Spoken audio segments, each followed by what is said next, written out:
Welcome to the Steve Cimino Says Boom podcast, issue number 5. Boom!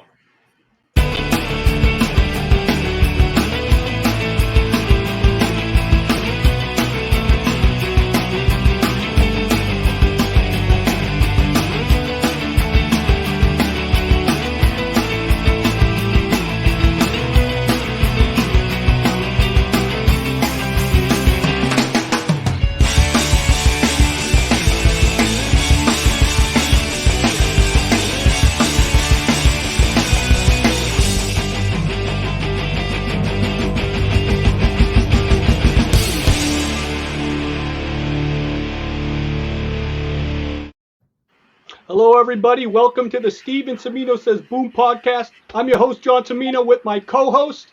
And I'm Steve Houston. Boom. And below us, we have Otto from the Grotto from Three Men in a Basement, always doing our technical support.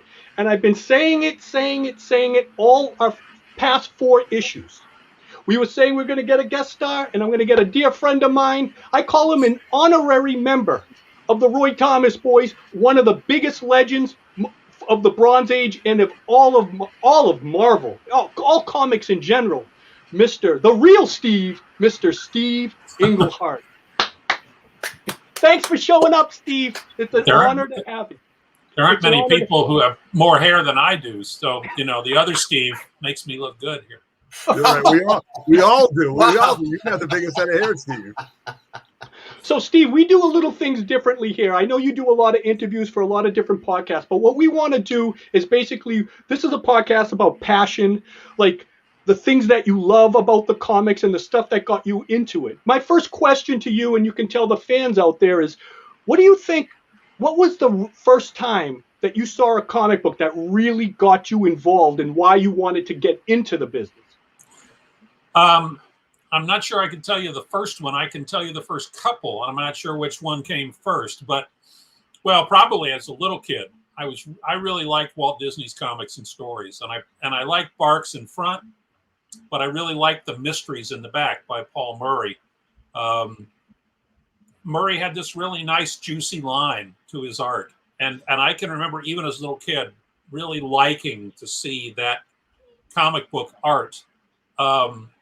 But then as far as superheroes go, I can remember, I had to look it up later to see what they were, but I did get into Detective Comics and Batman comics at the same time in like 1956 or something like that. I don't have it in front of me now, but it was Batman 99, I think, and whatever Detective was the same month as that. And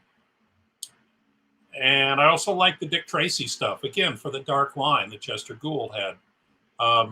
I love Bill Everett because of the dark line that Bill Everett had. It's like it was art that drew me into comics far more than writing, because there wasn't a whole lot of writing going on in the 50s and 60s. Well, the 50s. Where did you go to get your comics? Like, where did you have to go? Drugstore. Went to a drugstore.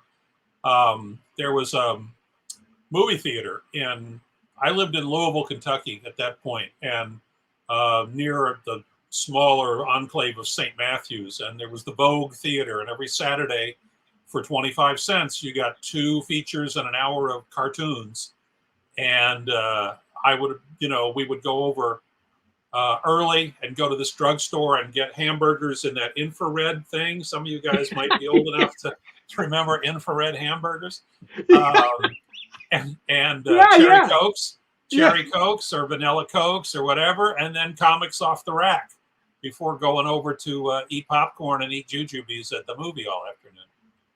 Now, did you know anything about any of the creators at the time, or it was just, No. And I say, now I say, I liked Barks and I liked Murray and all that, but I might have known who Chester Gould was because he had his name on the paper every day, right? But I didn't really know too much about the inner workings of this whole thing. Before I turn this over to Steve, I would like to. What was the first issue you that got you into you wanting to be a writer, though? What would have been that one? Was it a comic or was it something else?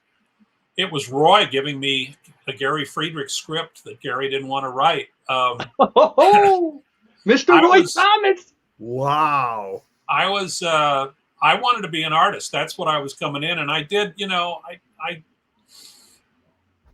trying to remember if I had even done any writing to that point.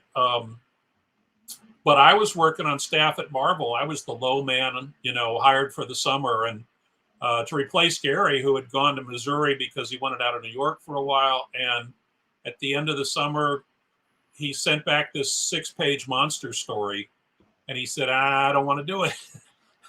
So Roy looked around the room, I guess, and he said, you're sitting there, write this thing. And I went home and I wrote it, and I liked writing it. Had fun doing it. And then when I brought it back in, he liked what I did.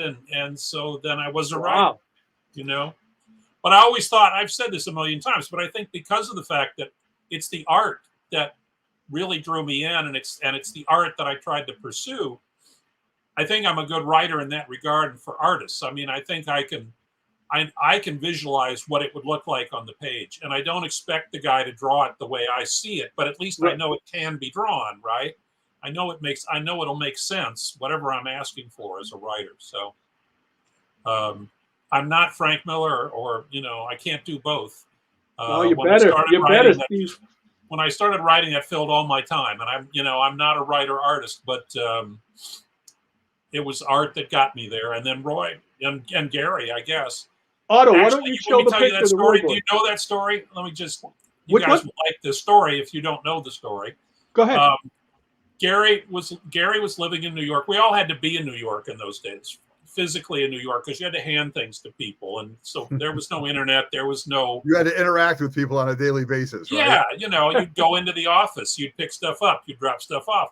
So it was physically. I mean, that was understood. If you wanted to work in comics and you weren't Sal Buscema living in Washington, D.C., or John Severin living in Denver, and Kirby later. I mean, but when I started, you basically had to go to New York.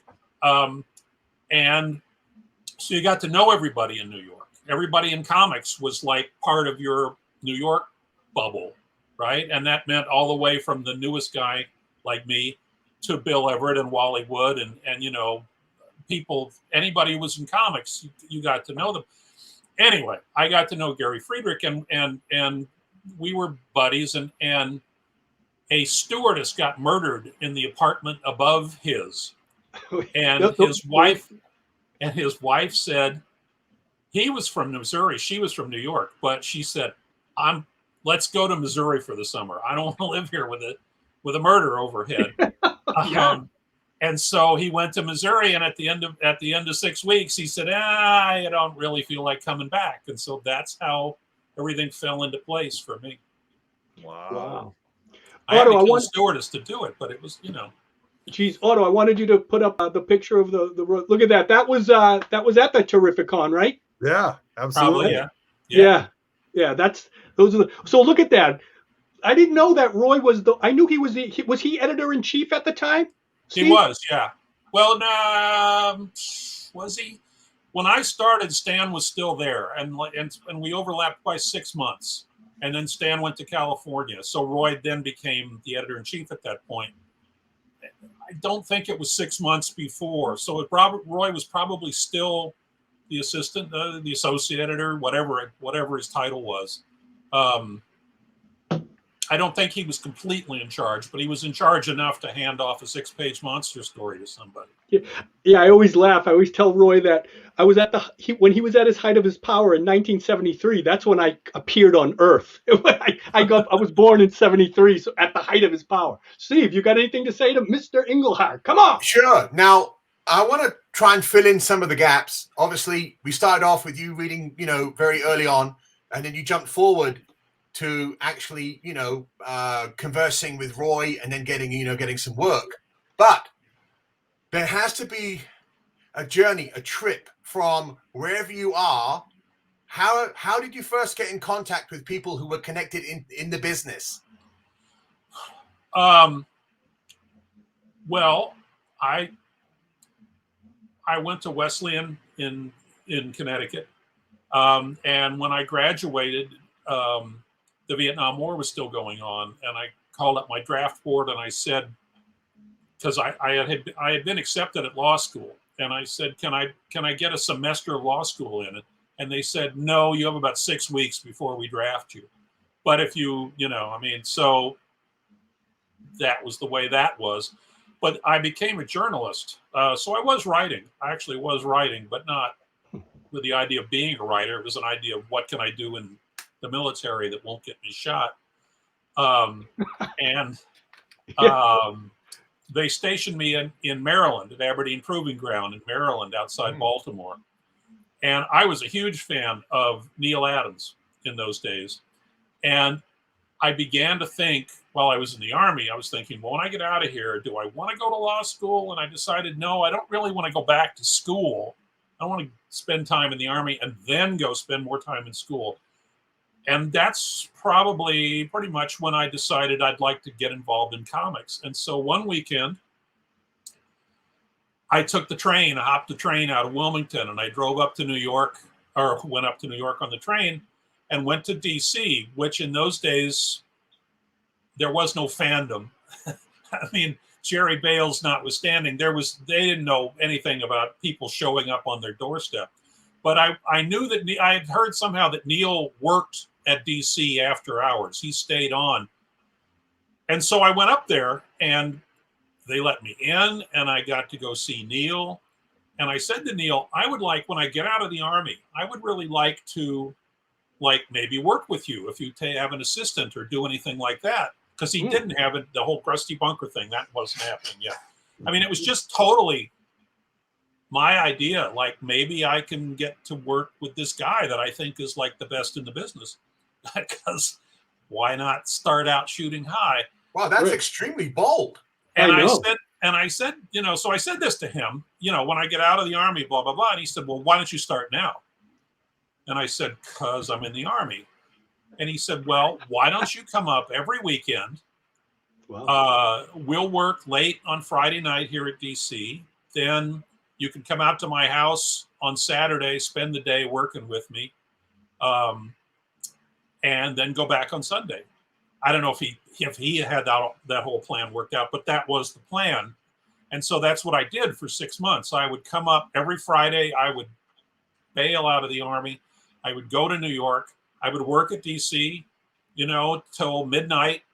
Then he and I would go to some deli and get some food. I would go sleep on a couch at Columbia with some friends, near friends.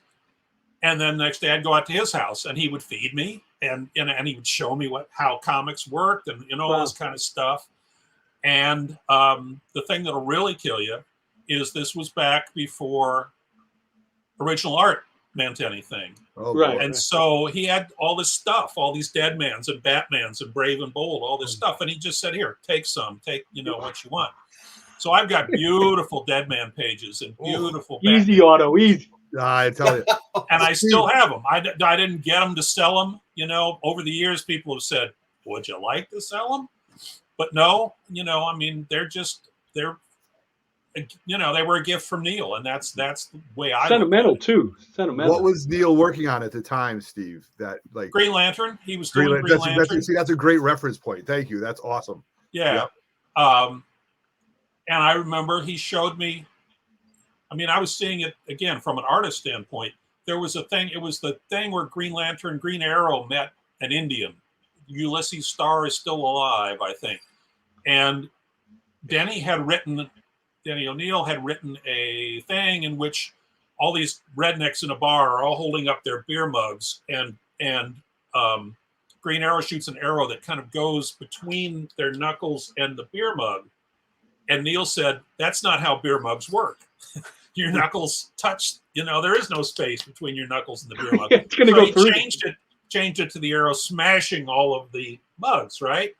And Neil, to a large extent, I mean, seeing how he approached it, his thought process, because his stuff was so realistic, right? So realism meant something, right? Mm-hmm. It was like, you can't draw that. It doesn't work. And so a lot of what I, got out of that was like, think it through. I mean, don't just go, oh, this sounds cool. Does it actually work? I go back to the thing I said about as an artist, I think about, can it actually be drawn? And it, that's all tied in with that. anyway, I worked with Neil till I got out of the Army.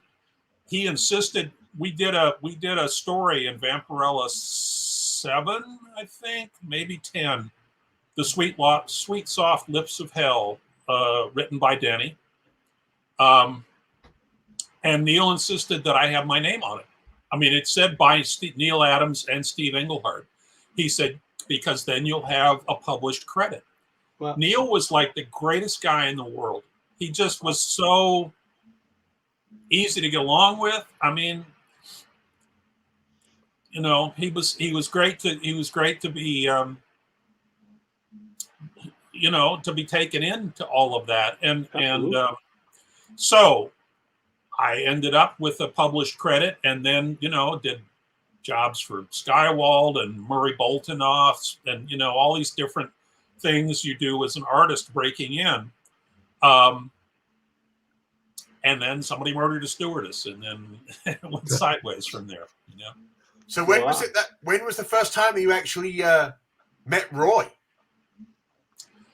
Well, I'm sure I must have met him at parties and stuff because we were all in New York, right? Specifically, I don't remember, but I mean, obviously, when I went up, when Gary suggested me, and see that Roy and I have talked about this. I mean, Gary had no authority to say, "Oh yeah, I'm going to have this guy take my job for me," right? I mean. But he said, "Do you want to do it? I'll set it up, whatever." So I went up and I talked to Roy. I remember it was Roy that I talked to about doing this. And I was living, for you Connecticut people in the stands here. Yeah, I was living in Milford at that time, right? Okay. And I was supposed to commute to New York every day. It's a 2-hour train ride. It was anyway.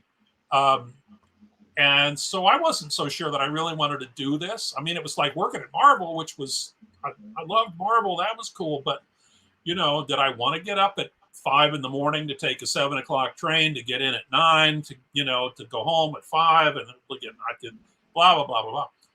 So Steve, do you know how many people are jumping off a bridge right now hearing you say that? Like, I don't know if I want to do it. You know how many people would have killed for that? Well, I think part of my sterling reputation is that I kind of try to do what I want to do. So I said to him, I mean, I'm to send a few more people off a bridge. I said to him, I don't want to come in 5 days a week. I'll do it like, I think 4, I think I said, but I want a 3-day weekend or something. It's like, it was only a 6-week job, to fill in, kind of be the lowest man on the Marvel totem pole, write letters pages and, do whatever, the lowest man does. But during that course of time, I got to write something. And then, and I stayed on staff then after that. Gary didn't come back. I stayed on staff, but Marvel's deal in those days, I think I got paid like $100 a week or 110 maybe. But you could fill in all the rest of your time with freelance. And so when I started to write, it was good in that, I wrote this thing and they said, "Oh, we like that. You want to write another one?" And then I wrote one and they said, "Oh, okay, you want to write another one?" And then it was kind of like, well, we'll see. And then you start out doing Westerns and romance because those were the things. You weren't doing superheroes yet, but Marvel still had those as a training ground, for want of a better word. And I kept, passing the test. And so then I got the Beast. And then right after that, I got Captain America and the Defenders. Meanwhile, I was writing Vampirella for Warren under a pseudonym. And then Marvel kind of said, well, we'd rather, it was okay if you want to write Vampirella under pseudonym, but we could also give you more work here. And then pretty soon I was full up on Marvel work. And so I left staff at that point and became, a freelance writer. The Steve Englehart. That's when you became, I think that's quite an understatement, because if you write your titles down, I mean, it looks like you're writing 4 books a month. I was writing 4 books a month once I got there. I could do a book a week. I mean, when I looked it up once, because I was interested as a fan, when Stan hired Roy and Denny to be his alter egos, so to speak, Stan wrote 13 books the month before that, right? I wrote 4. So, I mean, I thought, well, that's, that's not anything. It wasn't hard. Once I got into it, it wasn't hard doing a book a week. I would spend like 2 days figuring out a story, 3 days writing it, 8 pages a day, 7 pages a day to get through a book. 1 more day to let it sit while I thought, did I cross all the T's and dot all the I's? And then a day off, and then start the next one. And I've said this a million times, but the great thing about comics is you're writing a story a week, and the terrible thing about comics is you're writing a story a week.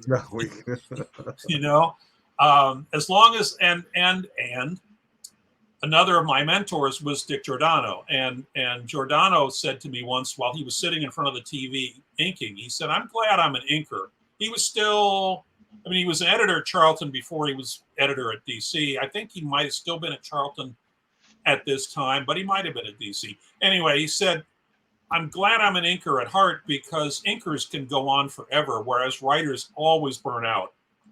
Really? And I was just getting started being a writer, so I said, "Well, I'm gonna try my best not to do that." And so that's why another of my well-known predilections, I guess, is that after about 5 or 6 years of writing a story a week, my brain would start to turn to cheese, and so I'd just leave comics and go do something else, freshen up. That's why I didn't do it continuously throughout this time, right? Right, Steve. I was doing it 4 books a week, sometimes 5. During the summer when books would go from bi-monthly to monthly or whatever they would do. But I was comfortable at 4 books a week. Right. Go ahead, Otto. Didn't you do inks though? You get credit on inks. Sometimes, yeah. First Shang-Chi, you did. No, coloring. Coloring. Coloring. Gotcha. Neil taught me to color too. Neil, Yeah. Neil was an excellent colorist, and he taught me to color because he said, "Here's another string in your bow," or whatever I'm trying to say. So I liked, I was doing coloring for Marvel when I was in that Western romance era as well. And there was, when the first Shang-Chi, several issues of the Avengers, I thought, I'm not only going to write this, I'm going to color it too, because I like that part. And then it turned out that 4 books a month plus coloring. Okay. became more than I could keep up with. But wow. Yeah, no, I've done, I've laid Zipatone. I've done everything, right? So we got a picture to show you. It's a black and white picture. Otto, why don't you show the picture right here? Because this is probably at the time when you're doing all this stuff. Can you explain these guys right here? Oh my goodness. No, I haven't. You got to send me a copy of that because I haven't seen that picture. Yeah, so that's Alan Weiss from left to right. Alan Weiss, Jim Starlin, Frank Brunner, Jan Brunner, me, and Tom Orzechowski, and then Mike Friedrich. I don't know the dog. Right. But that's a great picture. That's New York City, right, Steve? California. California, really? Yeah, because after I moved from Milford down to Stamford, which cut my commute down, and I didn't have to come in every day. But even though I had gone to school in Connecticut and liked Connecticut and so on and so forth, I went out to California on vacation, and I thought, I like California better. That was my thing. So, and Kirby had moved out by that time, and we still didn't have anything other than the mail. And so, like the first year I was in California, I would sort of write till 4 a.m, and then I would drive 5 or 6 miles to the post office and buy stamps out of a machine, stick everything on it, send it off special delivery, and a day and a half later, it would get to New York, right? And that's how we did. And that was all original art going back and forth. That wasn't scans. That was, can you imagine? That's so scary. My fourth, I said I wrote Vampirella, and the fourth script I did, got lost in the mail. So that stuff did happen. there, my fourth script never appeared because it, but that was, they didn't send, I don't know why, but people didn't send scans or, Xeroxes or anything. You got the original art. And anyway, so I moved out to the Bay Area in Marin County, first of all. What year? And then all my good friends in New York all decided they wanted to come out there too. And there they were in that picture. What year was that, Steve? What year? 73. Okay. So I know there's like some Captain Americas that Mike Friedrich wrote for me, and it says, because I'm moving to California at this time. That's where that was. But Mike was out there. Mike was from there, and he had moved back. So I had somebody to touch base with when I got out there. And then all the rest of those people came out. Brunner and his wife, Jan, and Brunner and his wife and my girlfriend at the time and I, who's not in that picture, unfortunately, I wish she were, we got a house together. And then Weiss and Starlin and Orzechowski came out, and we all shared this. It was a big old rambling house, and it was the 70s, and it was the Bay Area, so the hippie vibe was strong, and everybody just, I'm sure, Steve, I'm sure. And eventually, as I'm sure know, Weiss and Starlin moved back to New York. Orzechowski's in Ohio now, I think, last I heard. So not everybody thought California was the place to be, but and Brunner's in South Carolina, right? He's back there now. So they all followed me out, and then they all said to hell with it and went back. But I'm still here. Yeah. But yeah, that's where that picture. I'm sure that's where that picture is from. Yeah. So Steve, I have which is sort of amazing. You were very famous for your actual knowledge, your continuity, your use, and the way that you could jump into an issue and carry things on. Now, I'm curious, when you got Amazing Adventures with the Beast, it wasn't, you just didn't come on and do a story. You decided to change the entire character from flesh to fur. I didn't do that. That was Roy and Jerry Conway. First Jerry issue. Conway's idea? I probably either Conway or Roy or both, but Jerry wrote the first issue. I took it with the second issue when all that had been done already. Okay. So once you get on that issue, on that series, then you do that very tricky little crossover there with with DC, Rutland, Vermont story. Yeah. I mean, that, of course, if anyone did that today, you'd all be in jail. But maybe. I don't know. I mean, it was just comics, right? We were all young guys doing comics. The Tom Fagan thing in Rutland had attracted Roy and Denny and Neil like the year before. And Denny and Neil came back and did a story. Roy came back and did a story. And so a bunch of us guys all living in the New York area said, well, gee, that sounds like the place to go the next year. Yeah. And so we did. And it is true. I mean, in that story, I had the car, Jerry and Len's wife, Glynis, rode with me. I saw where Jerry in the Slugfest thing that's out now. Yeah. Reed. My buddy Reed wrote that. Yeah. The documentary, right? Yeah. Jerry said that we were all on mescaline as we drove north. I really don't recall that, which may prove that it's true. But, I was just going to say that. Yeah. But I don't know that I would have driven 5 hours to Vermont while tripping.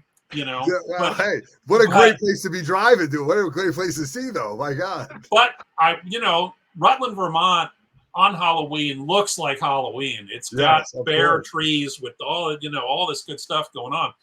And I will say that it was a party weekend, so that all went down. But I'm not sure about the mescaline part. But in any event, we were there, and my car did drop a muffler, and somehow during the course of this weekend, and I'm guessing I'm going to guess that it was my idea because it doesn't sound like Jerry or Len necessarily, but I said, well, we could do this thing where we're all doing, and it would be really cool because we're at different companies and we're doing different books. And I mean, I think the only book I had, well, probably maybe, yes, by that time I would have had Captain America and the Defenders. But basically, I'm doing it in the Beast, which is like the most, it was an obscure title compared to Thor, which Jerry was writing, and Justice League, which Lynn was writing. But we were young, we were crazy, we were partying, and it was like, sure, let's do that. And then we worked out this whole thing. And then, if you put those 3 issues together, I forget the order now, but I mean, you can watch us sort of walk into one storyline and then walk out again, just in time to walk into the next storyline and out again. Yeah. Beautiful, awesome stuff. What was the? But it was just, obviously once those pages hit the offices, what did Roy say? Like, was Roy like, "What are you doing?" I'm not sure if we talked to Roy about it. You'd have to, And I'm pretty sure Len didn't talk to Julie about it. And Jerry, I think we just sort of did it, and it wasn't like, you have to buy the DC book in order to understand the Marvel books, or vice versa. And another thing I've said a million times is that when Roy started giving me work, particularly I remember it was with Captain America, which again, kids, in those days, he just said, "Here, Captain America, it's yours. Do what you want." Right? He said the only 2 rules that Roy had were you have to turn it in on time every month, and it has to sell. If one or the other or both of those things doesn't happen, we'll just fire you and get somebody who can do that, because I don't have time to edit all these books. By that time, there were so many of them, right? So it was up to the writers to know their own continuity, to answer their own letters, to write the books, all that stuff. And so so if you did those 2 things, you could do anything you wanted to do, really. And my books were selling, and I was turning them in on time, and I assume Jerry was as well, and I guess Len was over at DC. So they're really, I don't remember talking to Roy, but I could have. I mean, I just, at this point, I don't remember. But if I didn't, it wasn't a problem. I wasn't going to do anything that was going to get Marvel sued. I understood that much. I wasn't going to do anything that would hurt the company. But otherwise, we were just having fun doing comics. Steve, I want to ask you. I may just jump one more thing in there. Sure. That's the thing that amazes me now, because all of this stuff that we did was young guys having fun doing comics. And the fact that 40 years later, that's now a historical age, and people are making movies out of it and all that kind of stuff. That, is so far removed from the mindset of the people doing it at the time, It's funny you say that, but it was such a magical time. And I know you lived it, but there was so much creative energy going on. Absolutely. The 70s, music, movies, everything, right? Weren't you guys with like on the same street as what other magazine companies and all that stuff? Were they nearby? We were at 55th and Madison during my time. I think all the time that I worked in the office, it was like 55th and Madison. So that's there's a lot of publishing around there. I mean, we didn't go hang out with the New Yorker people or anything, but it was in the we hung out with the DC people, so we hung out with. Steve, I just wanted to ask you, when you went to Rutland, did you ever dress up as anybody? Did you ever dress up in a? I did not. No, I did not. That wasn't my thing, but a lot of people did, and I totally remember being upstairs in Tom Fagan's house and then walking downstairs and seeing the Hulk dancing with Dracula, and it was like the birth of cosplay. It really was the birth of cosplay right there. So awesome. So awesome. And I'm not going to step on Roy's story, but I mean, Roy said memorable things, which he then sort of toned down a little when he put them in print. He's watching, so say whatever you want. Say whatever you want, Steve. But anyway, I mean, it was comic book people having a good time, except I had never seen a room full of people in costumes to that point. Now I was still new to the business, but I mean, Wow. I'm totally sorry, drawing a blank. The famous guy in New York who started doing conventions, right? Phil Seuling? Yeah, Phil Seuling. Yeah. I think, like, you know, he was just getting started. I don't think there, you know, I don't think there was a big convention scene before I got to New York. And so, you know, it was the dawn of conventions. It was the dawn of cosplay. Imagine? It was the dawn of all that stuff. Unbelievable. And You guys, we were just standing there, you know. it was a nucleus of it. Steve, I hate to say it, but like, and I know it may seem like I'm being a little hyperbolic, but you guys changed the world like that. Think of like the whole world does that now, and it kind of started right there. Well, and you were there. I was, but I really do have trouble wrapping my mind around it. I went to the Shang-Chi premiere in Los Angeles, right? I mean, that's part of the deal now. You get invited. There he is. You get invited to the premieres of movies that you're involved with, you know. And we went to the Shang-Chi premiere, which was real interesting because it was the middle of COVID and there was, you know, all this stuff you had to prove you were vaccinated and all this. But I came out afterwards and I'm standing on Hollywood Boulevard and the whole boulevard's closed down because that's what they do. And then, you know, there's giant billboards and everything's lit up. And a guy next to me said, "Do you realize that all of this is because of you?" Oh boy. And that's the first time I'd really looked at it from that standpoint. You know, It's if awesome. Starlin and I hadn't created Shang-Chi, those millions of people who worked on that movie would not be working on that movie. You know, I mean, and that's just nuts. But there it is. And that's why it segues.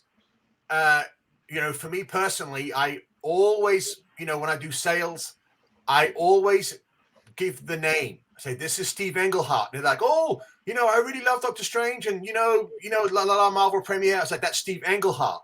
You know, they're like, "Well, you know, I love Mantis." That's Steve Englehart. You know, "Oh, I love the Avengers Defenders War." That's Steve Englehart. And they're like, oh, really? So I take it upon myself to explain just how many fingers you had in all of these pots, you know, including, which goes back to what you just said about Roy saying, "You've got to be on time and you've got to sell." When you'd started your Captain America story, if I remember correctly, the first thing you opened up with was the 1950s Captain America. That is a massive, massive story dealing with continuity that went back to like 1954. Yeah. How did that come about? Well, that was Roy's idea. Roy, you know, when he gave me the book, he said, Captain America is not selling. It's either going to get demoted to bi-monthly or it's going to get canceled. But everybody else is taking a shot at it and they haven't gotten it. You're kind of our last hope, Obi-Wan. You know, I mean, wow. Is that how it went, Steve? Steve, is that how it went? It went, okay, not selling, bi-monthly, and then if you can't do bi-monthly, forget it, kaput, right? Right. It was, and I loved comics, and I went home that night and sort of reread like my entire Captain America collection because I had one because I was a fan. Awesome. And that's where the idea came up that instead of being the living legend of World War II, which wasn't really exciting a bunch of people in the 70s, he should become the standard bearer for American ideals, which then aren't tied to any particular time or place. And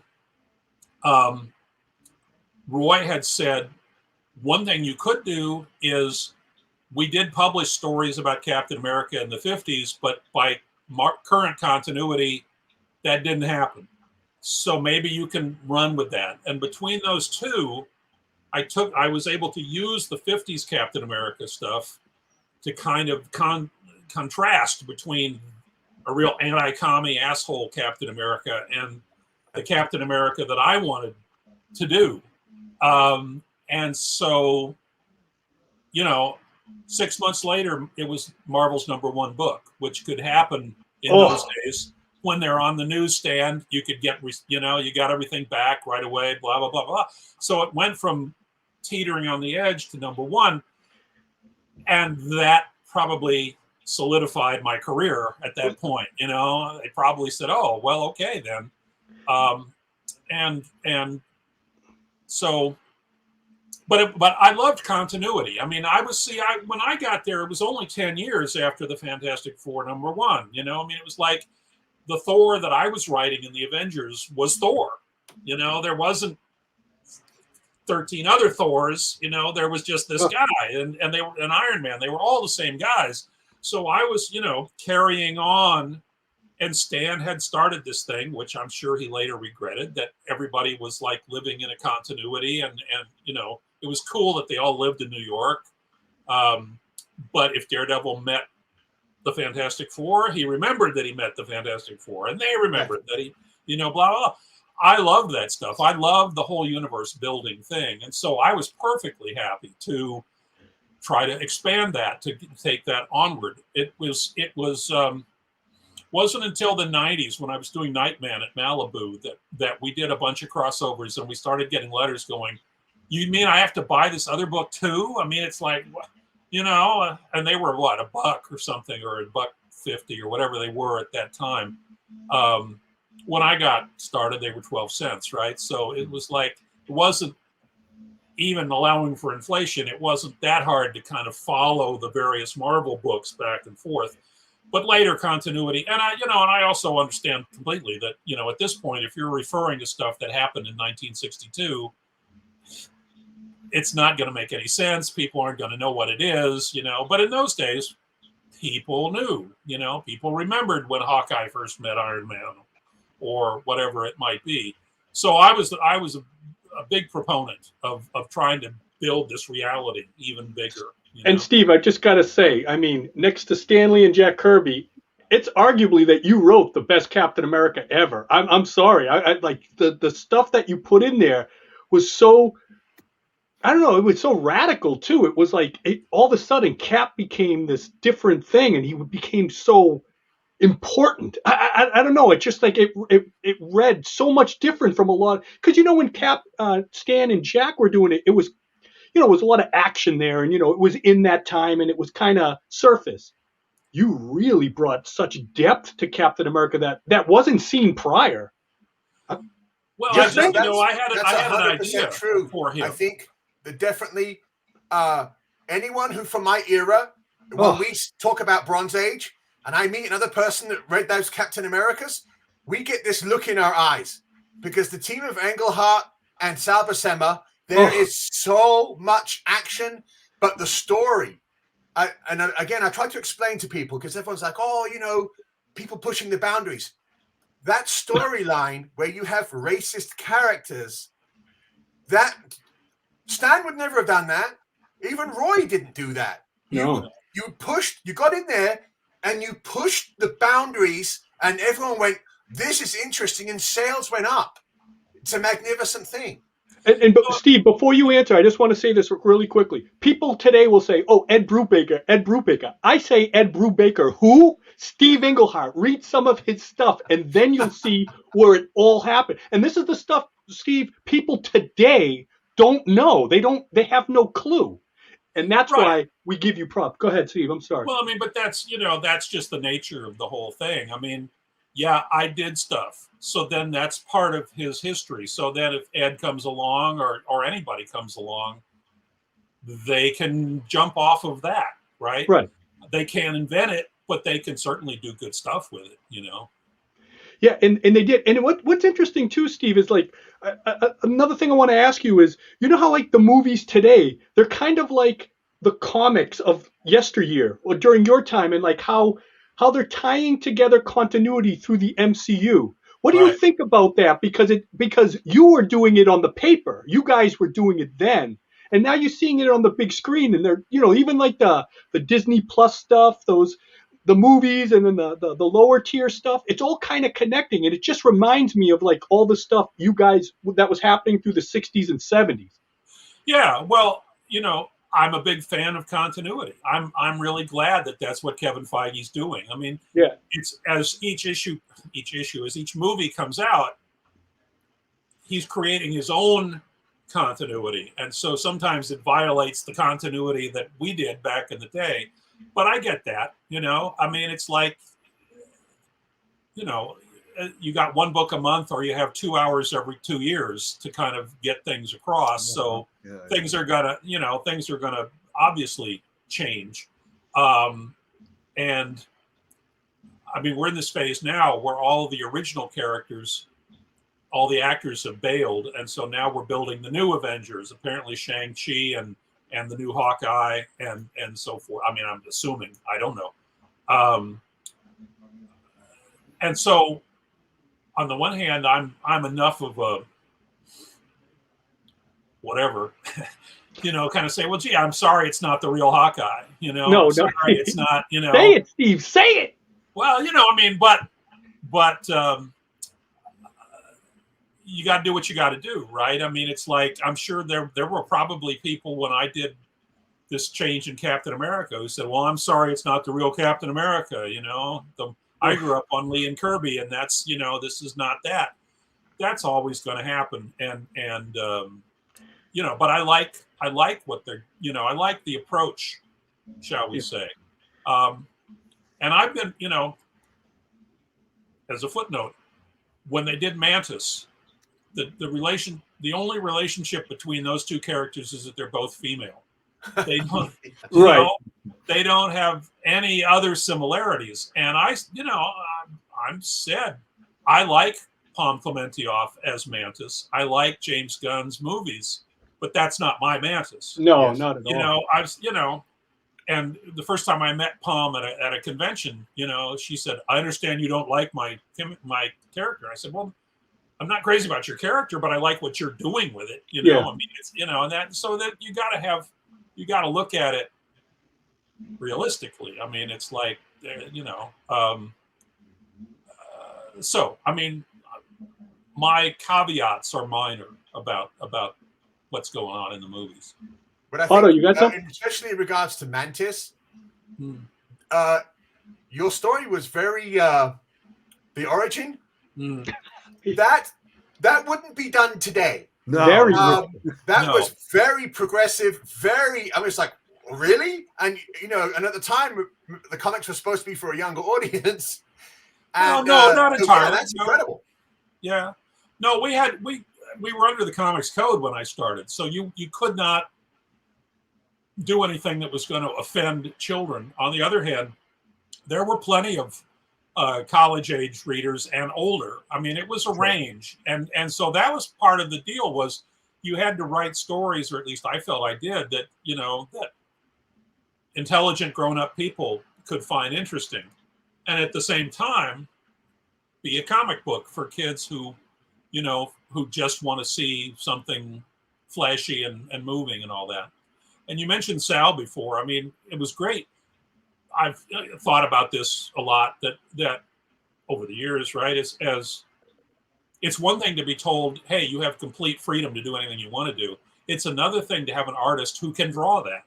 There was nothing you could say to a Sal that Sal would just, okay, fine, I'll draw that. Wow. Because there are artists who can't draw horses, or they can't draw hands, or they can't can't do whatever. But Sal, I mean, I always liked Sal better than his big brother. I thought John was great. I thought John was really good, but I just loved working with Sal. And I just want to throw this out there. Otto, can you throw up the pictures? First off, if anybody doesn't know, I know we've been kind of alluding to the three big. Steve Englehart has co-created a lot of characters, but his big ones, just so you know, I want people to know: Shang-Chi, Master of Kung Fu. Next, Star-Lord.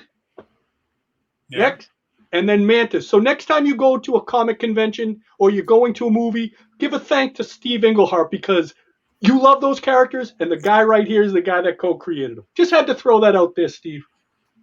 Well, I just got some paper from Disney that in the MODOK series they're going to use Master Pandemonium. This villain that I created, right? See, I don't know anything about any of the MCU stuff. I mean, they're very good about reading the original material and crediting where they get their ideas, but they don't involve me, at least. Maybe Starlin was involved during Thanos, but I mean, I don't know anything more about the movies than anybody else. You know, that whatever press releases. And this is a shame. And this, I have to say this one more, Steve, from the bottom of my heart. It's a shame. Steve Englehart has yet to have a cameo in a movie or an appearance in something. And I think that is an absolute travesty. You're going to put Kelly Sue Donnick in some. Give me a break. I'm gonna try to see what I can do about that. I'm just telling you, Steve.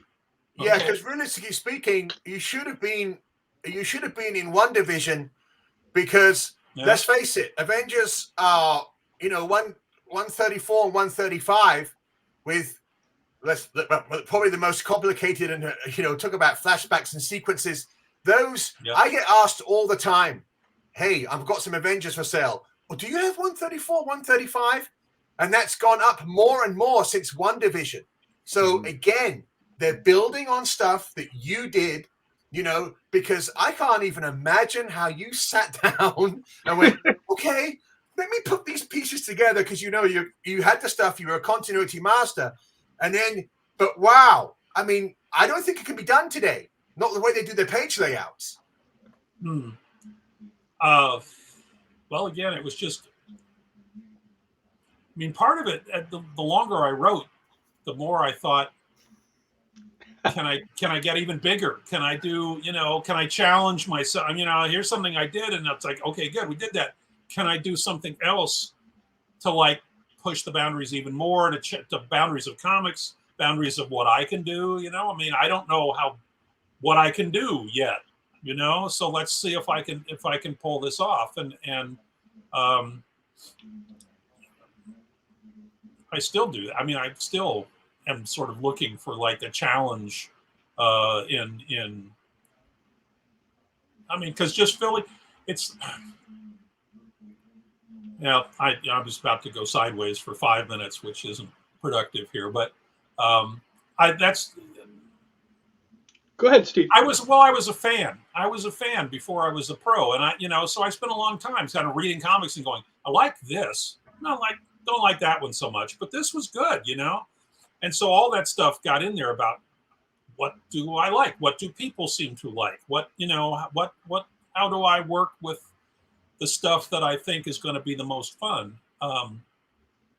Fun is the word I always come back to, because that's what it was for me, really, most of the time. Otto, you got something? I know you got something. I want to talk to Mr. Englehart. I got to tell you, fun to me is this comic book right here. Okay? I love this book. This is probably my 4th or 5th copy of this book. When I met you at Terrificon, you actually signed it in the laser blast right here. Yeah. And when I read this, it was so much fun to read, because I had my numbers mixed up when I was talking to the guys about this. Luke Cage, talking about continuity, which you just said, goes to the Avengers mansion, steals the jet, because steals the jet, tells Reed that he needs the jet. Reed gives him the jet to go to Latveria because Luke is owed $200 from Dr. Doom. Okay? So he takes the multi-million-dollar jet to Latveria, battles Dr. Doom, because the man, Luke Cage, wants his $200, and gets it.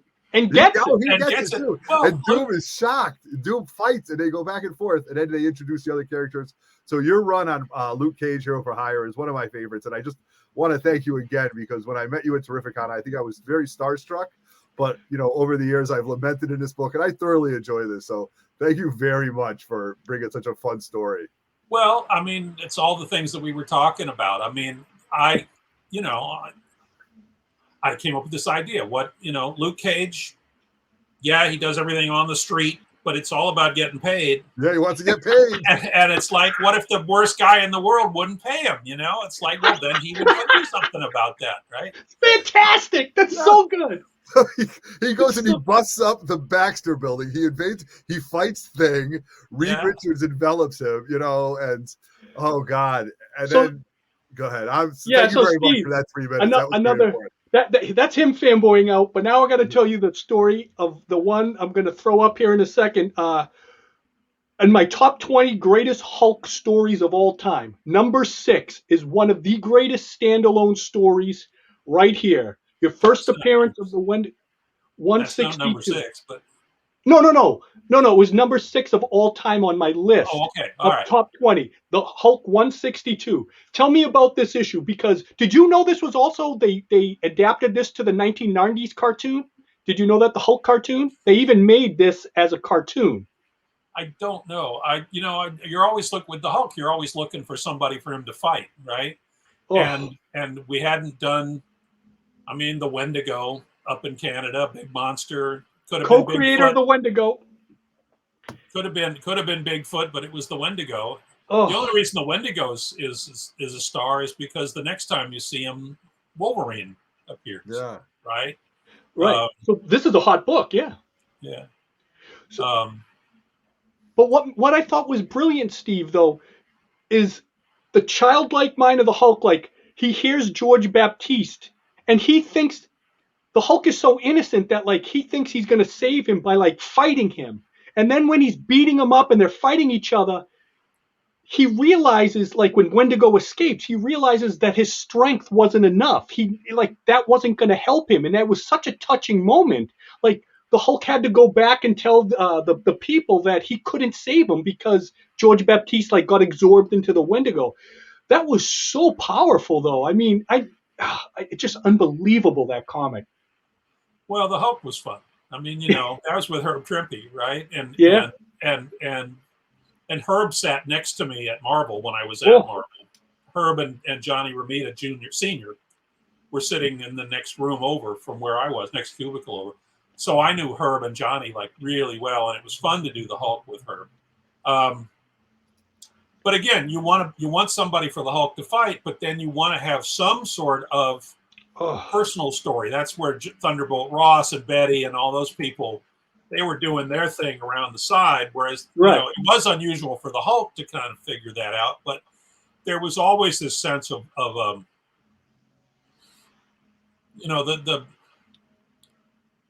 I was going to say touching and sad, and that's not really true about the Hulk. But I mean, there is a human being in there somewhere. Yeah, it was tender. Yeah. And even as a young kid, when I read that, I understood his pain, and it was just so. It just really enthralled me. Go ahead, Steve. I'm sorry. Okay, so I'm going to fan out now myself, and this is going to be rather surprising because I'm going to move up.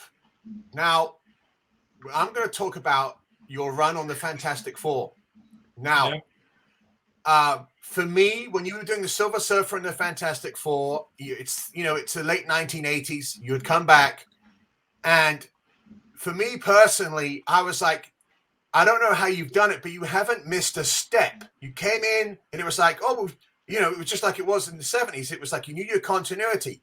But there was a series of stories which led to Secret Wars 3, where you had to do a story with a Beyonder.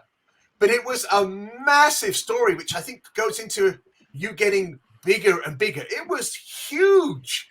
And I was just like, and when I was reading this, and I was like, is anyone else reading this? This is the most magnificent. This is giant. And it would annoy the hell out of me. It was like, did you read this? No, I was reading the X-Men. I'm like, oh my God. I said, you got to see what's going on in this issue. So, again,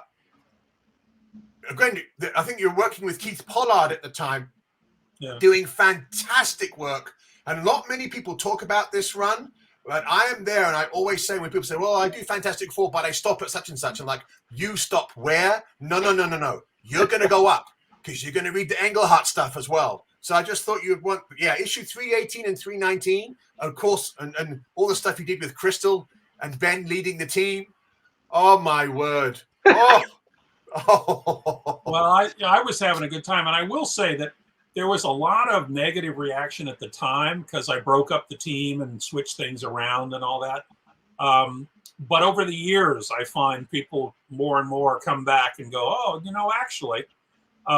So I think it's held in reasonably high regard now. I just felt with the FF that specifically that we'd just done 300 issues of the same 4 people, and we like those 4 people, but we need to change things up. and Reed and Sue had always said they were going to do something about their kid. So I thought, well, why don't they go do something about their kid and put Ben in charge? And what I wanted to get back to was the original stuff of like, we don't know what the hell we're doing here, us Fantastic Four people. We're just sort of making it up as we go. And so putting Ben in charge kind of got me to that point. And then I love soap opera, and so Crystal comes in, and then and Ms. Marvel comes in. And she so good. Trouble. And, I mean, so all that stuff. And as far as the Beyonder story goes, I mean, that one, I had my time with Jim Shooter, and Jim Shooter really didn't treat me badly.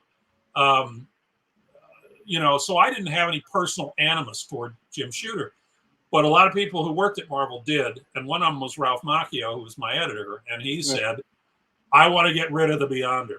I want you to do a story that gets rid of the Beyonder. So I'm like, sure, okay. I didn't like the Beyonder all that much. I didn't think too much of it. But when I went back and read all the Beyonder stuff again, I thought, well, now Shooter was actually trying to do something interesting here. This was an interesting concept, and, blah, blah, blah. So I tried to give the Beyonder a good send-off. I mean, rather than just say, fuck this guy, and, it's like, well, let's do something with Beyonder. And that led to all the Cosmic Cube and all this different stuff that all fit with what he had set up and, and where I needed to go.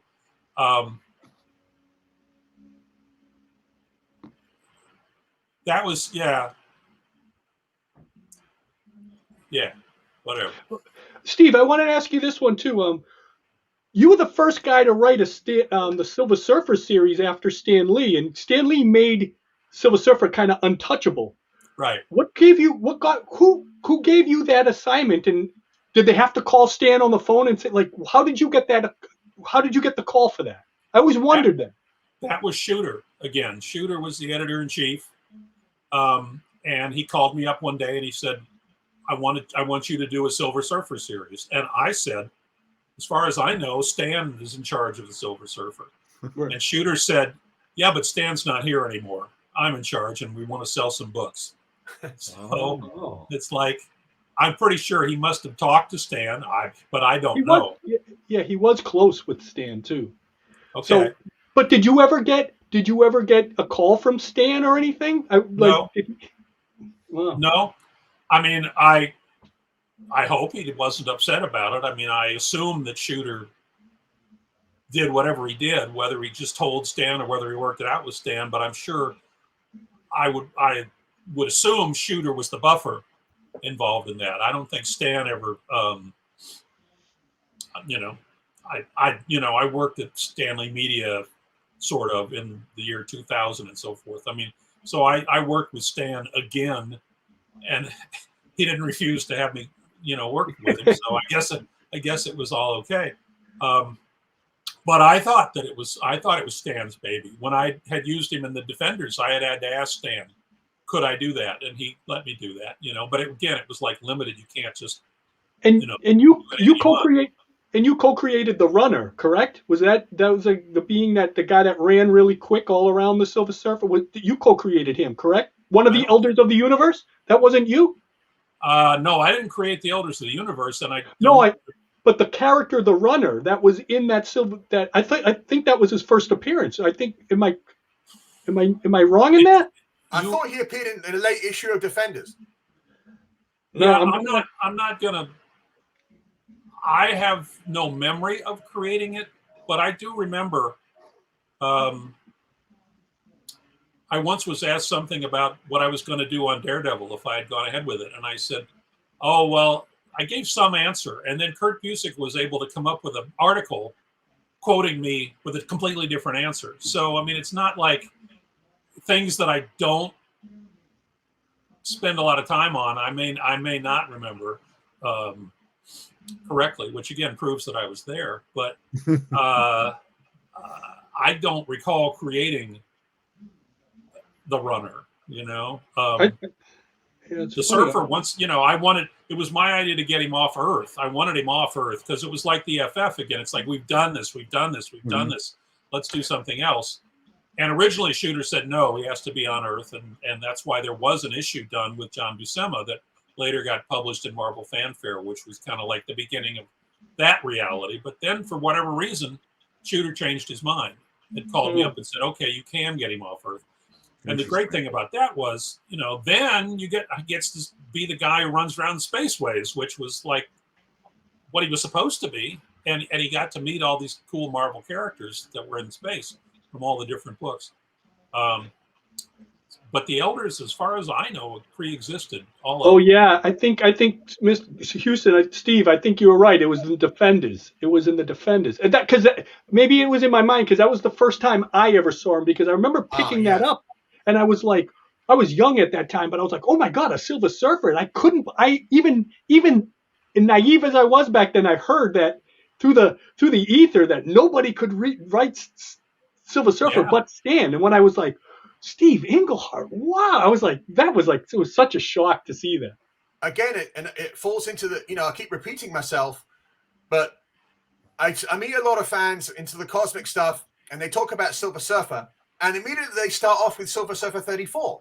They're like, oh, you know, Thanos and la la la, and I'm like, hold on a second, hold on. I said, are you telling me that you didn't read issue 1 through 32? And they're like, well, I said, go out right now, because if you want to see the biggest cosmic soap opera, continuity rich, I said Steve was using the Infinity Gems a couple of years before, you know, Jim came on. I said he obviously had some plans that it's massive. The story, you know, Galactus and Eternity, and they're like, I wasn't aware. And I'm like, so for me, it's just so easy to push people who they're very rigid. They're like, well, you know, I have no. Here it is. Here's issue 1. Go and read and see what you think. And I have not yet come across people who said, Steve, oh, I didn't like it. They're like, oh my God, it's such a heavy, rich story. I'm like, yes, it is. That was a massive story, Steve. I mean, it was massive. So Otto, you have anything last to say to Steve? We've had Steve for about a little over an hour here. No, thank you very much. I am going to lament on this for the next week and a half, my friend. Thank you very much, Steve. Welcome, it's great to see you. I hope you can make it up to the East Coast someday again in your travels. And if you do, I'd love to sit. I'll try to set it up. Yeah. Well, you know, I'm not interested in going into an enclosed environment for 3 days right now when a third of America still won't get 100% vaccinated, right? All right, I completely understand. Thank you. I have not had that disease. I don't want that disease. Right. And so I had conventions scheduled last year, and first I canceled out of them, and then they canceled the conventions. Correct. And you know, maybe it was 2 years ago, whatever. But I mean, I would love to come back to Terrificon, but I'm not going to come until we've somehow got this thing under control. So, you know, that's just me, but right. Well, thank you very much. This was a pleasure. Well, at least we can celebrate you and your genius on this podcast. And once again, Steve, thank you so much. Steve, we're going to get you back, you know, just so you know, we'll eventually get you back. We're going to get all your boys, all your peers on this. Mr. Houston, you got anything to say to Mr. Englehart before we... You know what? It's been such a thrill. And believe it or not, I think we only scratched the surface in this hour. You're going to have to be here for the next 20 years. I'm sorry, but it has to be done.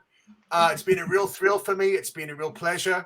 And I really look forward to, you know, getting into the weeds and getting some more stuff, you know, that we can talk about. And we can actually spread your name and get some people educated in the legend of Steve Englehart. Okay. Well, again, when you run out of everybody else, you can come back around and we'll do another show. And say hello to your wife. And once again, thank you for coming on the Steve and John.